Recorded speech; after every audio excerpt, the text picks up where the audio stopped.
They did not remember his power, the day when he redeemed them from the enemy, when he worked his signs in Egypt and his wonders in the field of Zon, turned their rivers into blood, and their streams that they could not drink. He sent swarms of flies among them, which devoured them, and frogs, which destroyed them. He also gave the crops to the caterpillar, and the labor to the locust. He destroyed the vines with hail, and the sycamore trees with frost. He also gave up the cattle to the hail, and the flocks to the fiery lightning. He cast on them the fierceness of his anger, wrath, indignation, and trouble. By sending angels of destruction among them, he made a path for his anger.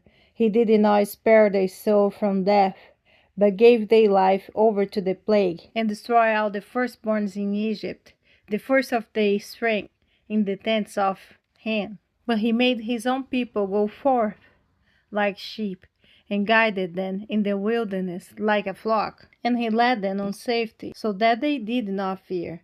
But the sea overwhelmed the enemies, and he brought them to his holy border, this mountain which his right hand had acquired. He also drove out the nations before them, allotted them an inheritance by survey, and made the tribes of Israel dwell in their tents. Yet they tested and provoked the Most High God, and they did not keep his testimonies, but turned back and acted unfaithfully like their fathers.